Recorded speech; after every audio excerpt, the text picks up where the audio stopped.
La obra de arte literaria, para evocar a Roman Ingarden, es un sistema multiestratificado cuyos elementos son solidarios entre sí. Por lo menos los personajes principales poseen dimensiones fisiológicas, sociológicas y psicológicas. Pueden o no tener relieve, ser planos o redondos, eso depende de la focalización de la voz narrativa y del personaje en sí. Las dos primeras dimensiones marcan la tercera: complejos de inferioridad o de supuesta superioridad, narcisismo, intolerancia a la frustración, carácter sumiso o dominante, son aspectos relacionados con lo fisiológico y lo social, o con lo físico y lo social. Aspectos en que resulta decisivo el pasado, la memoria del individuo. En cuanto a la polifonía, no se reduce a los distintos registros lingüísticos o formas de hablar, sino también a las diferentes psicologías, percepciones del mundo, por lo tanto, a las maneras de ser como entes culturales en ciertas circunstancias, escenarios y atmósferas. Hay otros elementos que se relacionan más con la estructura general, como los datos ocultos, los elementos de intriga y la tensión. Hola, estás en el canal Grandezas de Lilliput. Soy Juan Antonio Rosado, narrador, ensayista y crítico literario.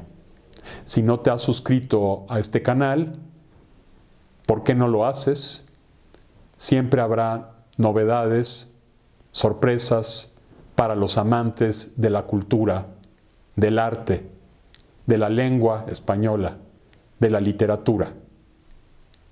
Opina, comenta, comparte.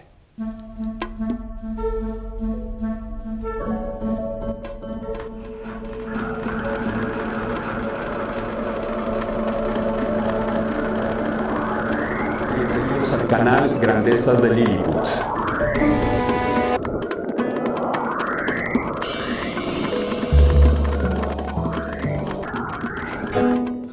En una ocasión, el escritor Rafael F. Muñoz habló de las novelas de oportunidad en alguna entrevista, o novelas oportunistas, más ligadas al periodismo que al arte, más ligadas al escándalo efectista que a la profundidad. No contemplan la variedad de estratos y a veces ni siquiera las cualidades metafísicas que, según Ernesto Sábato, son lo que vuelve profunda una obra de arte literaria. Por más experimentación que un apantallabobos pueda hacer con las voces narrativas, con los monólogos, con las introspecciones y con otros muchos recursos. Hay dos aspectos que rescato de una entrevista que se le hizo a Juan Rulfo a mediados de los años 80. El gran narrador jalisciense confesó que le costó mucho trabajo matar al autor.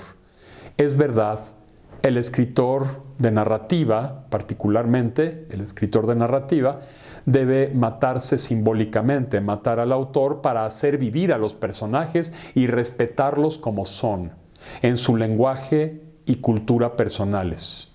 Incluso un autor puede escribir una narración 100% autobiográfica. Por necesidad tendrá que volver autónomo a su personaje y morir él como autor para darle vida independiente, tal como lo hicieron con fortuna, entre otros Marcel Proust o Henry Miller. Por desgracia, hay muchas novelas donde se escucha todo el tiempo y en todos los personajes la voz del autor. Podrían llamarse obras planas o monológicas, pero a muchos de estos calificativos que estoy poniendo, pues les quedan grandes a estas obras.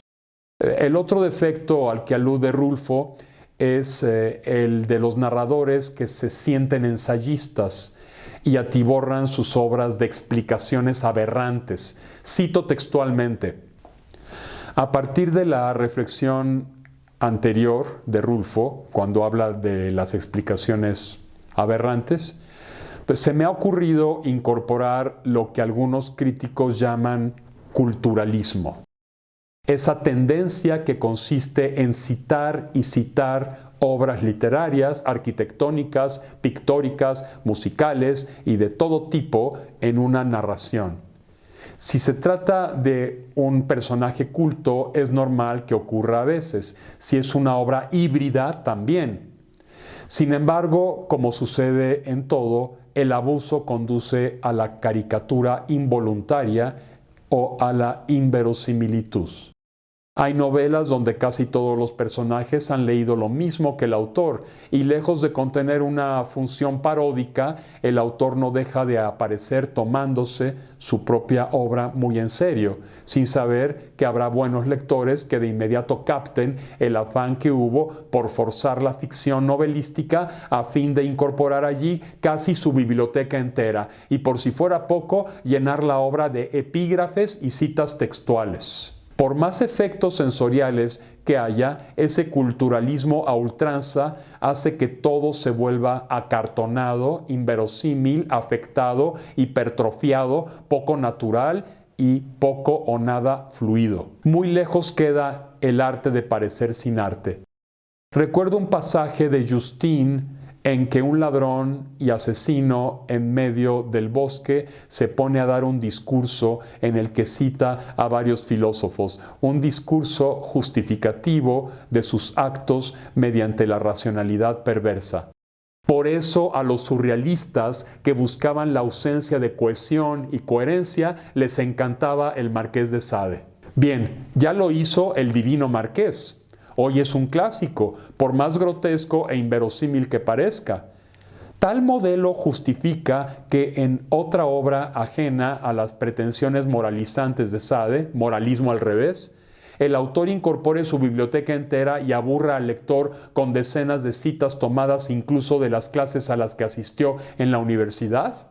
A mi juicio, cuando se abusa de este recurso, sencillamente no se respeta a los personajes, quienes no dejarán de ser títeres de la voz culta del autor. Lo que en autores como Alejo Carpentier o Jorge Luis Borges se da de un modo natural por la exigencia misma de sus temas o de sus personajes, en otros autores se percibe o descubre la artificialidad, lo forzado. ¿Y tú qué opinas?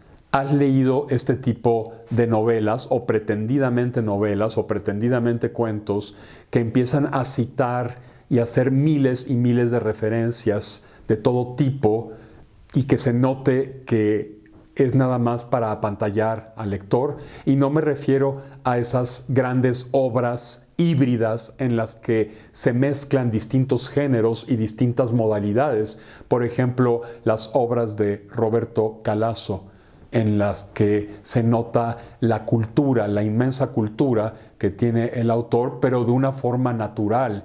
¿Por qué? Porque el autor combina, mezcla lo narrativo con lo ensayístico, con lo poético, con lo legendario, con lo mítico.